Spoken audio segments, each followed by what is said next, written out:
There you go. I There you go. can We do need a it contract with on you. my own. I I'll wanna let it know. go. There you Give go. me one more chance. Save Yes, me from I can't this continue. moment. You're good. You're good. We need Good, something. yeah. We need to sign you up. True, true. That would be amazing. Andrews, thank you so much for being here. So I'm the host for BAVARDE. My name is Maame Aba Tsetsewa. I was born Aba Tsetsewa Wilson, but I like to go by Maame Aba Tsetsewa as you know me on here. I just want to say first of all, thank you again for being here. Most And welcome, Amela. there's something that I love that you've done on your page. It's unfortunate you and I have experienced grief. You've been a big supportive on here for me, and I want to say thank you. You have your mom pin on your Instagram page, and it's touching. And I learned that from you. If you go to my page, I have my dad and my brother pinned. You know, so just take us through a little bit. And growing up and having a mom around you, how was her inspiration into your life and what you do right now? Okay, so as you say, I'm Andrews Asare from Ghana. As Ghana here, we have a local names that they used to call us. For me, I'm called Kweku. So Kweku is on Wednesday born. So Kweku Asari. So mostly they will call you on your last name. So the day that you're born and your last name. So they call me Kweku Asari. But with the public view, they know me as Andis Baba, as a lot of people know me. So with my mom is a single mother. The single mother have to raise four kids. So two boys and two females for herself. I grew up seeing my mom hustling, suffering, you know. I see my mom, trying to make it happen for his sons and daughters without no support. Without no support. I see her. And but with her, with my mom, she actually tried her best because I've never seen a man giving him a money like, okay, mommy, I can do this for yourself. Or I'm investing this in you. As I grew up, I didn't. And do you think you had at least some kind of opportunity? As I was saying, Mm-hmm. as I was saying, as I grew up, I always saw my mom doing Can you hear the me? man's role, the husband's role as a woman. And then for me growing up, I made it a point that around 2014, 15, yeah, around 2014, 15, around 2014, 15, I decided to let my mom quit her work and be at home, and so that I can work to give her at least every week something to eat. So I let her quit her work, from 2014 to 2022, the unfortunate happened and she got passed away. So it will tell you that why are you staying home? Also, Ghana, we have something that some of the women, moms does, they will be like, why are you staying home?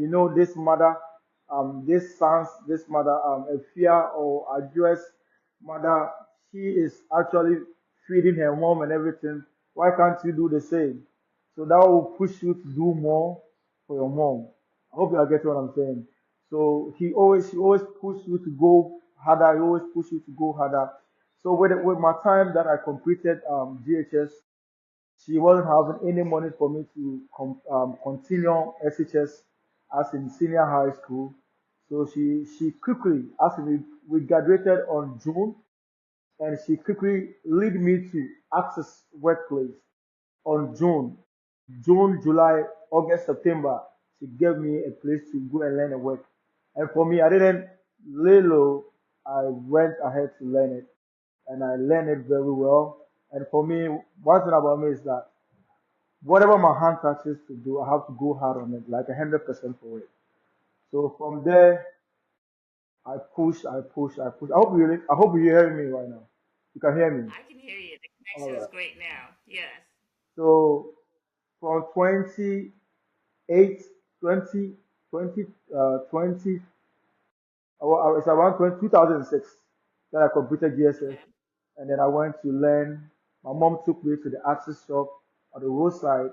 That's what I was supposed to go and do at the SHS as a visual arts student, but I wasn't able to go to the school because of financial problems. So my mom actually took me to the streets to learn, you know, the skill work with the artists there. So from 2006 to 2000, he will tell you that why are you staying home? Also, Ghana, we have something that some of the women, moms does, they will be like, why are you staying home? You know, this mother, this mother, a fear or a US mother, she is actually feeding her mom and everything. Why can't you do the same? So that will push you to do more for your mom. I hope you are getting what I'm saying. So she always push you to go harder. He always push you to go harder. So with my time that I completed GHS, she wasn't having any money for me to continue SHS as in senior high school. So she quickly, as we graduated on June, and she quickly lead me to Access Workplace on June. June, July, August, September, she gave me a place to go and learn and work. And for me, I didn't lay low. I went ahead to learn it, and I learned it very well. And for me, one thing about me is that whatever my hand touches to do, I have to go hard on it, like 100% for it. So from there, I push, I push, I push. I hope you're hearing me right now. You can hear me. I can hear you. The All connection is right. great now. Yes. So from 28, 20, 20, 20, it's around 2006 that I completed GSS. Okay. And then I went to learn. My mom took me to the access shop on the roadside. That's what I was supposed to go and do at the SHS as a visual arts student, but I wasn't able to go to the school because of financial problems. So my mom actually took me to the streets to learn, you know, the skill work with the artists there. So from 2006 to 2000, he will tell you that why are you staying home? Also, Ghana, we have something that some of the women, moms does, they will be like, why are you staying home? You know, this mother, this mother, a fear or a US mother, she is actually feeding her mom and everything. Why can't you do the same? So that will push you to do more for your mom. I hope you are getting what I'm saying. So she always push you to go harder. He always push you to go harder. So with my time that I completed GHS, she wasn't having any money for me to continue SHS as in senior high school. So she quickly, as we graduated on June, and she quickly lead me to Access Workplace on June. June, July, August, September, she gave me a place to go and learn and work. And for me, I didn't lay low. I went ahead to learn it, and I learned it very well.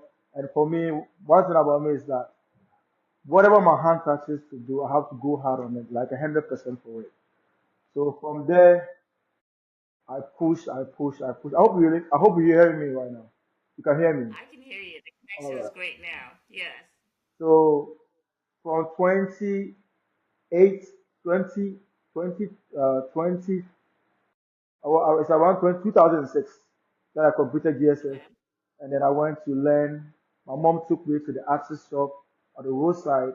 That's what I was supposed to go and do at the SHS as a visual arts student, but I wasn't able to go to the school because of financial problems. So my mom actually took me to the streets to learn, you know, the skill work with the artists there. So from 2006 to 2000, he will tell you that why are you staying home? Also, Ghana, we have something that some of the women, moms does, they will be like, why are you staying home? You know, this mother, this mother, a fear or a US mother, she is actually feeding her mom and everything. Why can't you do the same? So that will push you to do more for your mom. I hope you are getting what I'm saying. So he always pushed you to go harder. He always pushed you to go harder. So with my time that I completed GHS. Okay, so as I was saying, my mom actually took me to learn barbering, the artwork on the street because as a kid, I was actually doing drawing little by little at home. So she saw the potential I can be an artist. So she said, okay, then why don't you go and learn the art? I said, okay, then I'll do it. So from 2006 to 2008, my mom took me to the art shop. I learned it. I was in Kumasi and she was in Accra. So everything I was actually taking care of my in and out, how to do myself and everything. But she sent money every month for me to cater for myself. And actually, man, boys, how we grow up. The money that she would send me, I will use all the money to go buy clothes, and I will work in a different place to get the money to, feed myself. It's So good to show off. my mom actually did his part. She actually did his part. So from 2008, I came to Accra to continue the art. So from 2008, I came to Accra to from 2008 I came to Accra to continue the art. It was amazing knowing that I thought coming changing your environment to different environment. I thought I wasn't the best in the art, but not knowing I was like the best in the art field. With the art, I will tell you I was the best in it. 2000, as I started with the Accra here from 2008, I was a junior, but the master saw me to be the best student or apprentice for his workplace, and then I was working with the seniors, and I was getting paid as how the seniors get paid. With my art skill goes from 2008 to 2010 level, knowing that that was the era whereby digital print was like a new thing in the system in Ghana here, and then people was actually rushing the shop to get it done from us. With insight and vision and with God blessing on me, I realized 5 years to come, 10 years to come, people will actually find the location and it will become easier for people to go there and do their designs and artwork and everything. If you cannot catch up to the computer system and the digital system, you will get lost in the system. So I thought to myself and I said, okay, I have to find something that it can feed me every single day. So that's when the barbering came in. That's when I started my barbering journey around 2020, June. I went to a friend's place and then he said, I've been using comb to cut people at home, so why don't we come and learn and become a professional? I said, why not? I will do that. And then we started 2011 at a place called Padama.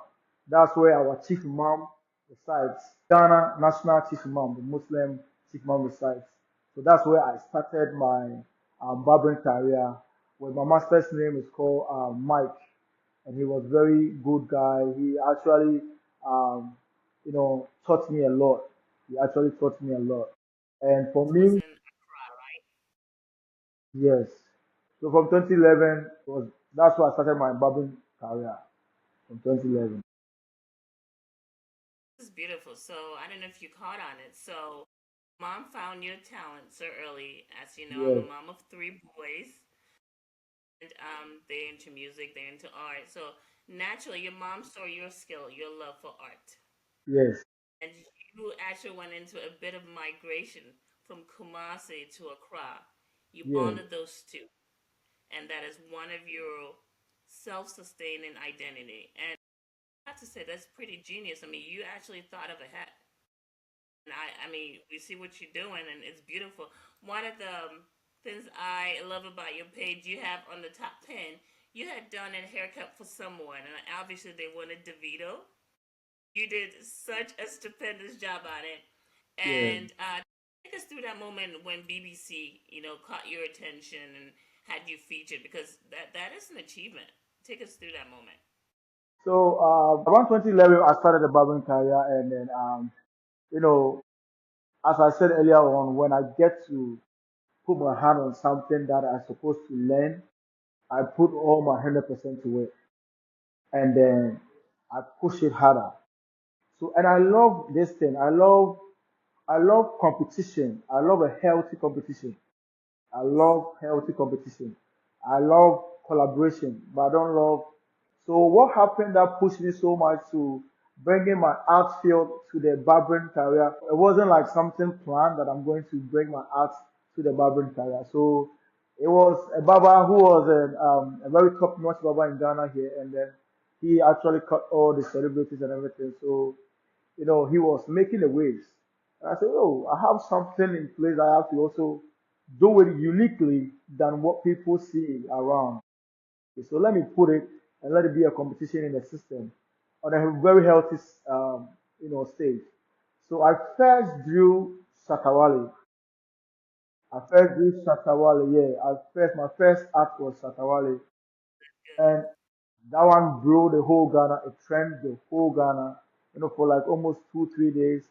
I had interviews, TV interviews. We went to meet Shatawale himself. He dashed us some money and everything. So that one said, Very you would say he's yeah, a very humbling guy. I had the opportunity to see him. He had like a little show in the Shoma. I was just up and close to him, and the crowd was just marvelous. So yeah, just hearing your testimony with him being a great support, yeah. that is a blessing. That is a blessing in it. That is a So, blessing. So I'm great to hear that. so it started from the Shatawale's work that I got interviews from Joy News. They came to interview me in the shop. GTV came to interview me in the shop. CV3 came to do my whole profile interview. And then with the BBC, what happened is I was having this friend that I hit him up like, bro, I want to be on BBC. So for 3 good years, I was not hearing any response from them. So I was there one day, they called me that, Andy, we are ready now. We are coming all the way to you for you to do your God-given talents. I said, why not? I'm ready for you guys. So what happened with the Davido? It was Davido's 10 years anniversary in the music. I think it's around 2021. I think it's around 2021. It was a 10 years anniversary in the music career. And I said, okay, let's find Davido to do some Davido to celebrate him. So they flew from Nigeria because they don't have any BBC stars here in Ghana. It's only Nigeria. So they flew from Nigeria to Ghana to actually did the whole shoot. So it was a camera on me, a whole interview for me to draw the video. And with our portrait that we do on the back of someone said, it's one of the toughest artwork you could ever done because it's only hair and paper and sharp materials. So when you miss one place, it means that the art is spoiled. And there's a camera on me, interviewing me, and I'm doing the work too. So from beginning to the end, and when you learn something so hard and you know your best, you believe you can do it. And then God did His amazing work. God makes it everything successful on that day. And the video come out with a portrait so beautiful. And, with the BBC, it trend everywhere in Nigeria, in Ghana. It trended almost for like a whole week. And I was Trending. super proud. I was super proud of myself at that moment. That I learned the artwork around 2006, and I brought it back in the barbering system, knowing that God knows what He's doing around 2006, putting my mom in a position whereby to tell me to go and learn the art, and then I actually learned the art, and then I came to do a barbering. So bringing the art to the barbering was like the beautiful thing that happens today. And that makes me unique from, and I can tell with Ghana, there's no barber that can actually compare with what I can do. And Africa has land. When the word global is about the barbers that can do portrait is like about, I think, among the best seven that they can do portraits on the back of the head of someone on the crime. We're so proud of you. We're so Yeah, proud of you. thank And you. again, it's coming from Ghana. It is coming from Ghana. Yes, And I love the way you say, yeah. And then I love the way you put God in it because He's the God of today, tomorrow, and the future. So He saw yeah. everything merging. So obviously, everything hasn't been peachy. I know that everything hasn't been all happy go lucky. So, how did this start in this career in Ghana, right? Like, were there any particular challenges that you had to overcome? I know your mom went left us, unfortunately. How did you think you approached it or you overcame it and it's still being sustainable? Yeah. So the beginning of a career in Ghana is mostly at times difficult because of the most part here that financially you won't have support. You don't have to support financially. That's the most thing that killing a lot of entrepreneurs here in Ghana because there's no support system. There's no funds from anywhere. You have to go in and out to do everything. But what I believe in is that I believe in the future. I believe the future is bright, and I know small beginning. I believe in starting. So, okay, if I go today, I don't get it today. I know I will get it tomorrow. So I believe in starting.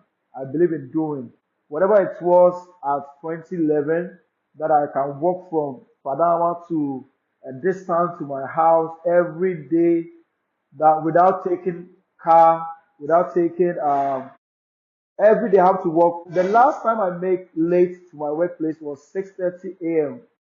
I work from Awoshi to Padama. It's a quite a long distance. It's like 3 hours walk. You walk from that place every morning and evening. And I know years to come it will pay off. And beginning of my career, I get to meet uh, some mentors that I saw on Instagram and then I followed someone like DL Master Baba in America, one of the biggest barbers in America, who actually was starting Tupac, he was starting Biggie Small. So he was the big artist, and right now he's a motivational speaker for barbers in America, and one of the best motivational speakers for barbers in America. So I connected with him around 2014, and I know definitely if someone is out there doing this, I can be out here doing this the same thing in few years to come. So I have my future plan already, knowing that it's a small beginning, but we will reach there. Yeah, so I already always believe in starting and doing. Yeah, So, is that what keeps you motivated? Like, is yeah, that it what keeps me going. It keeps me push you doing, forward? going harder. And for my mom passing, is it 2 years ago? It was 2 years ago. It was an opportunity whereby let my mom stop working for so many years, but unprecedented situation happened, and she don't want it to worry me so much. So she started selling again. That was the issue. She started selling again. She started selling, although I wasn't in support for her selling. So she didn't tell me that she actually don't want to take money from me, but she started selling on her own. So the last time I heard that my mom is selling, that's the last time she was there. The motor, she was crossing the road. She was crossing the road, and motor Okada drivers motor hit her. Then that was it. That was it. That's why my mom passed, and that was a painful part. And that was a painful part. Knowing that around that time is when my pickup time is. Although I was putting my best, but that was my pickup time that I have to give her much. But unprecedented situation happened around. I've been I think um, May to June. By July she passed because she started selling, and then she don't want to ask me for money. And then I realized the time I got to hear about that she's selling, that's the time she was there. And that's my scar every like till the time I'm no more. It's my scar. I don't think it's a scar that we easily get over. I think over time it heals, and there's the scar there, the pain a little bit. I mean, you and I unfortunately have experienced that with me as my dad and my little brother, and that is a painful thing. You have your dad and your brother support you all these years, and it gets to that time where, hey, let's enjoy, and it's like God said, it's time. It's no So more. I think it makes it. I don't know if it makes it easier, but I think it's a as a Christian. it's like you take it to a different mindset. It's just temporary. They left us, with talents and skills that pushed us ahead that we could be sustainable. So when we're pushing forward, it's more for their glory too. Like, hey, this is what they left me, and I'm gonna keep pushing forward, and then giving somebody a hand. So again, my condolences to you on that, but I love the fact that you keep pushing it. So with all this going on, how do you find balance in health? Do you make sure you have like certain days off to do some workouts, some exercise, some to reconnect? Like, what is your secret to maintain the sustainability? So the most part is that from the beginning of everything is with God is the foundation. He always is my foundation. He always keep me going through everything that I've been through. And I can tell you so much pain every day, not with my mom alone, but with Ghana situation. We're staying in Ghana to pick up as an entrepreneur, as a young boy, trying to do something, and no support from anywhere. It's always been God. And for me, I believe in challenging. I believe in challenging myself every single day to wake up and go do it because I believe in that. If I don't do it, a lot of people are behind me that nobody's going to help. And I am the person here to do that.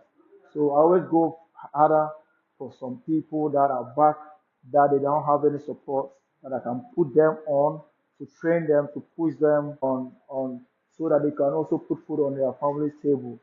So for my beginning of my career, around 2014, that I started this foundation called Ghana Active Barbers Foundation, whereby I train people for free. I pick them from the urban areas of Ghana, like the villages. They come to Accra and then give them a space to stay and train them. As we're talking right now, I can have like 10 people in Dubai that they are working for themselves and I saw one of them. Yeah, feeding their family. A lot in Saudi Arabia, some in South Africa, they are actually feeding their family, and a lot are still in training session, and a lot here that they have their shops. I don't even know their names. I don't even know their names. I can just go up to someone and say, "Yo, you train me," and then he's working. Yeah, so for me, I have this thing that I do that I train people for like SHS graduates, secondary school graduates who their mom couldn't apprenticeship. continue for them to go to the university for free, then training females who are not doing anything to come and train to become professionals for free. Some are actually working now, some are actually, done travel and stuff. So with me, it's about imparting the next generation. Because for here, if you watch the back, it's so scary because a lot of people are is dead. A lot of people are crying for just a food to eat. That's the whole problem Totally. here. So it's not like we are there, but we are doing our best to get very, very there. And then you touch on a lot of important things, making sure that people are fed, and then someone behind needing your support. And it's not just someone behind, but if you didn't take this advantage now, somebody else will push you out of the market. So you have the vision, you have the dream, you tapped on it. So would you actually agree that our system in Ghana is choked? Very. I mean, you breaking through, and I know it's not easy. Could you honestly say the system is choked? It's so almost impossible for someone to make it like you, or is it choked but is doable and you can break out? Like, what is your take on it? For Ghana, I believe is for Ghana is what I stated is we are in a building stage in Ghana is a building stage in Ghana. So I believe for me, I believe every system, every aspect, every work aspect is open. It's really open, depending on how what you are bringing on the table, depending on how you are bringing it, and how you're vision it. You visualize it. So for me, what I believe in that everything that you set to do, no matter where in the world, you can bring it up and push it. Yeah, that's what I believe in. But when you have the financial freedom, Ghana is a way for you to invest. Ghana is a place for you to invest.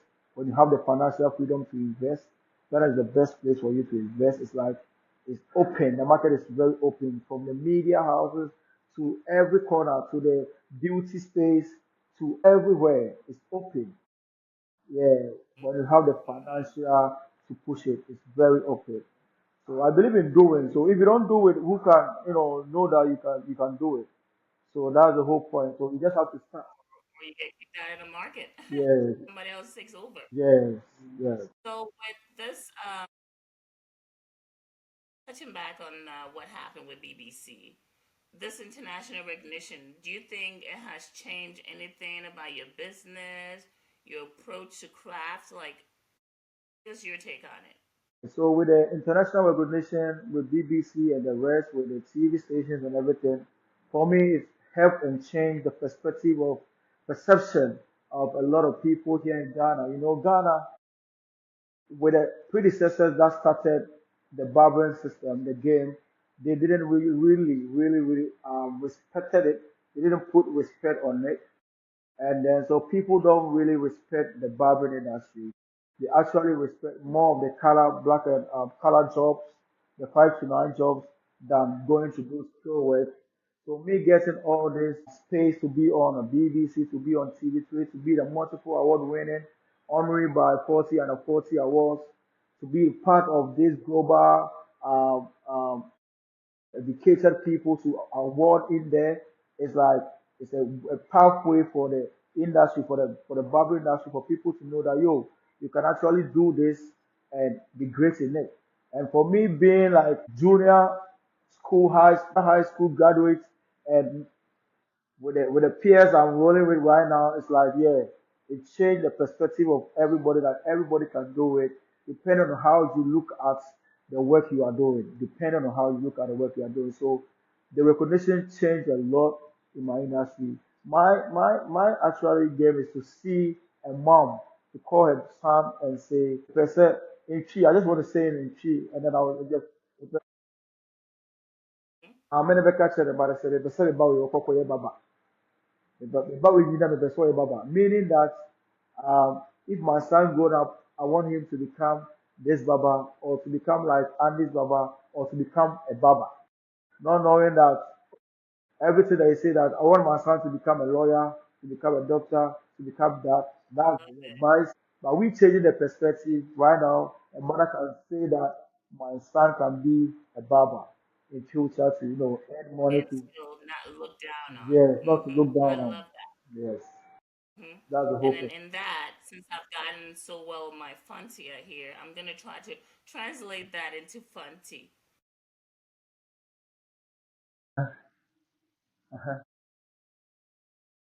Yes, whole point. Would you say that is like one of your most fulfilling True.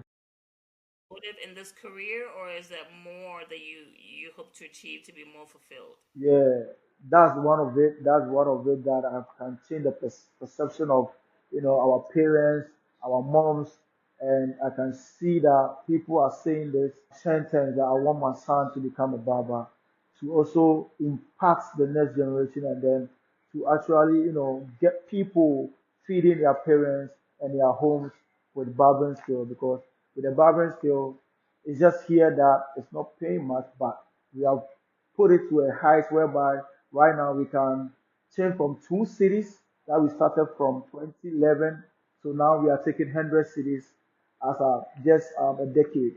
So we started 2 cities, now we're taking 100 cities. So comparing the money differences, the dollar right now, the US is taking 100 cities for a haircut, and we are also taking 100 cities here. We are taking $100 in there. So if it was a country and it's a dollar rate, the same thing. It's the same thing, just that changing, converting the money becomes smaller. The same thing. Yeah. I agree with you because like I have three boys, and when I take them to the barber, literally after tip, I love to tip. I think it's one of the most honorable, respectful things you could do and you should do. So I take my three boys in for a haircut. I'm walking out $100 Yeah. top done. Great. So I see it as fair. I mean, you have built up this level, you've built up this skill that it is comparative fair for you to charge that because not only do you have mouth to feed, but you're also saying that I am the best in the industry. My skill is worth it, and ask for your pay and you get it. I love that. So, what advice would you give to someone who's starting with limited resource? You know, we know you've broken through Ghana, limited resource, whether in Ghana or in the U.S. or anywhere else. Like, what? I mean, what would you say? All I can say is no one is coming for you. I hear that a lot. No one is coming for I hear you. that. So it's up to you to start something. Just start. You Can you actually hear me? will get there. Yeah, I can hear you You now. just go back. Let me go back. Let me take it again. What I can say for people who want to start something or they are in a position whereby they can actually do anything is that no matter what it is, know that nobody is coming for you and you are a man of yourself. You have to just start something. Doing is always a must, and doing got to be doing every single day. When you stop, you are done. But you have to keep on doing and keep on working. That's the whole point. You just can't stay at home. You have to keep doing. That's it. It doesn't help. It Yeah. really is not Doing going is to. But never I done. definitely love. Yeah. I love it. I love the fact that you're saying nobody's coming for you. It's sad. I mean, sometimes you think because I've done this for someone, oh, this person would do it for me, but Nobody's coming for you. nobody's coming for you. I like that. That's gonna be you and I, our catchy phrase. So, in a world where many seek to migrate, you see, I'm a migrant here, United States. You and I picked an auspicious day to do this. Today's our election for success. What do you think? What do you say to those that want to build something right where they are? Do you think people need to migrate to be successful, or can they do it just where they are? So probably I believe in establishing from where you are and then build it internationally. Yeah, I believe in establishing from where you are, where you started, your homeland, and you build up internationally.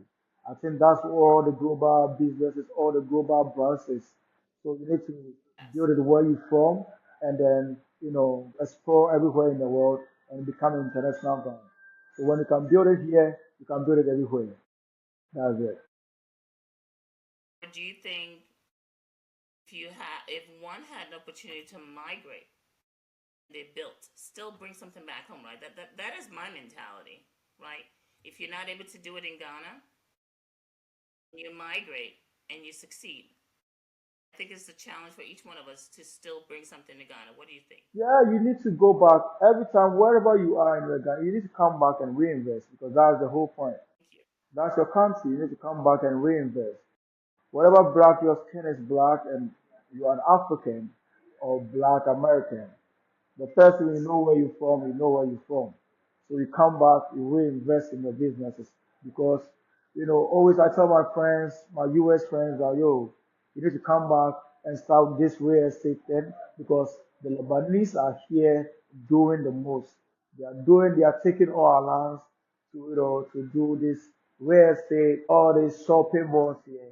So I urge my people out there to come here to reinvest back in Ghana. Because when you come back, you are actually going to book a Lebanese restaurant or a Lebanese apartment to be on and pay them.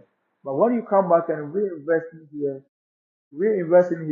you are going to stay in your own apartment and your own building, and your fellow brothers and sisters are going to also, invest in you. So you need to come back. My people need to come back and reinvest in our country. It's a free space for everybody to come in. And that is a very, very keynote. That's a very, very important thing. And I know that one of the topics I engage with, like I have a younger cousin that had a full scholarship here in the U.S. and he understands. I mean, when we engage, I'm like, hey, I know you're doing your schooling, and when you're done, don't forget it needs to come back. So that mentality, I think, needs to be in a lot of us Ghanaians. So what's next for you with your business? Are there any dreams and projects in the horizon for your legacy? Like, give us a little bit about it. So for me, with growing up, and I know it's about.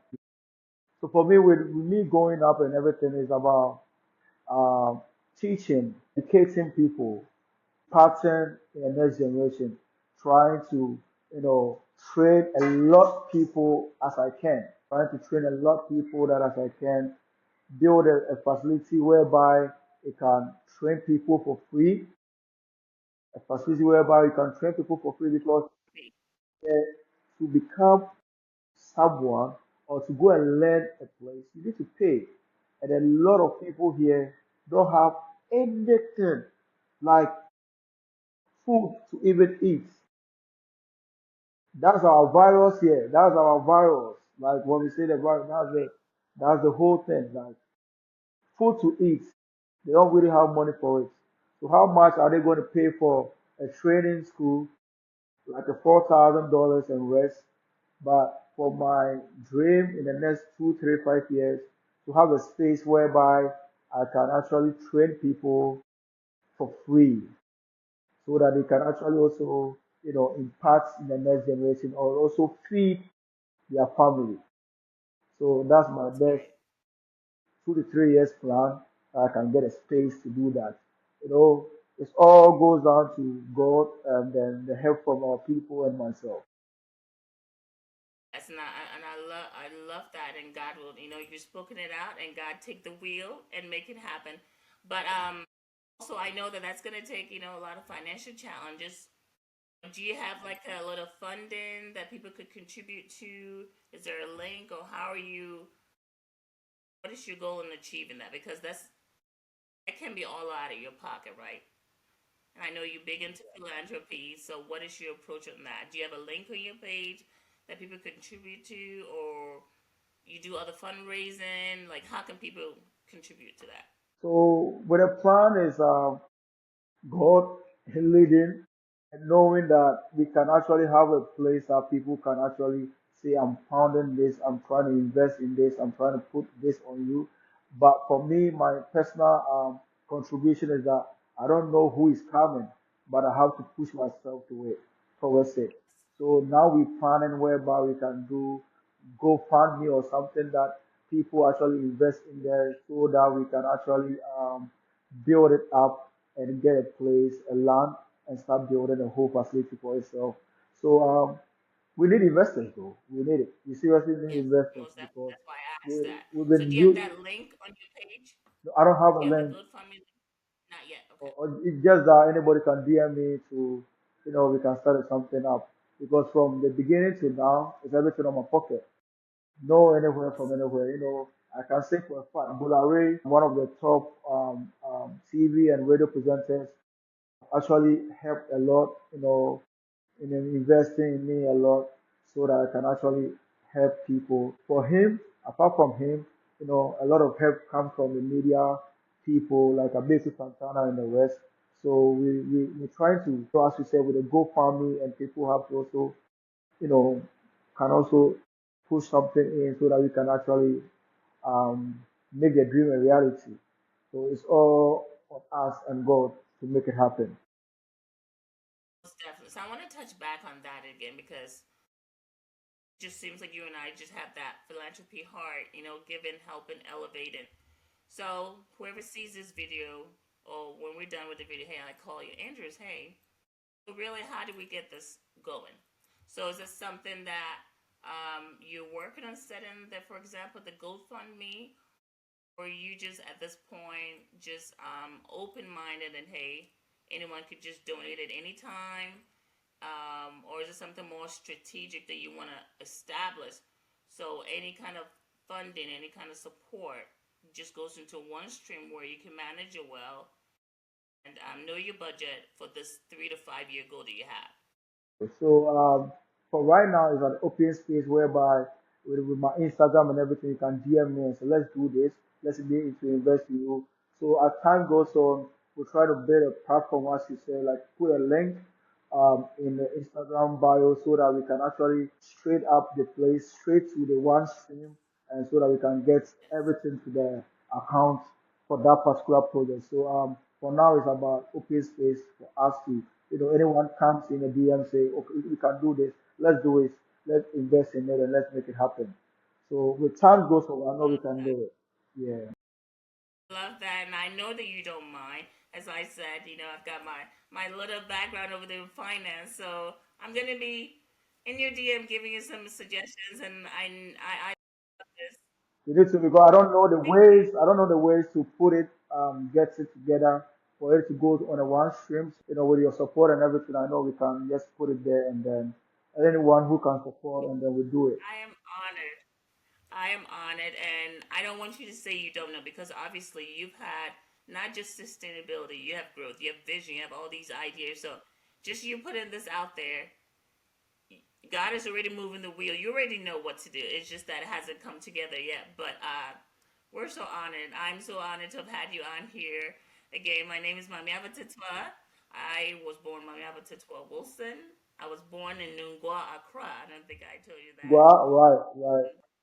Nungwa, yeah, I don't speak Ga. I don't Hey, know anything about Abadan, Ga. Onuga. But yes, Nuga, that's it. Shita Tashi. Charming. I charming Maame Aba Tsetsewa Wilson. That's beautiful. Andrews, it's been a pleasure having you. I can't wait for us to have this again, to touch back and again. God bless. Let's stay in touch. And ladies and gentlemen, this is Ed, and this is Baba Andrews on here with us, and it's been such a pleasure talking to you. Merging your art and your need for migrating from Kumasi to Accra and making such a sustainable career, and then also taking it to philanthropy. I'm very proud of you, and Godspeed on everything you do. Very much. I'm grateful for you to having me here. And for this opportunity, I'm very, very grateful for you being so much inspiration for us to also put ourselves in there for the public and for the world to know. I'm also honored for you to have me here. Yeah. A blessing, Andrew. Thank you so much. Have a blessed day.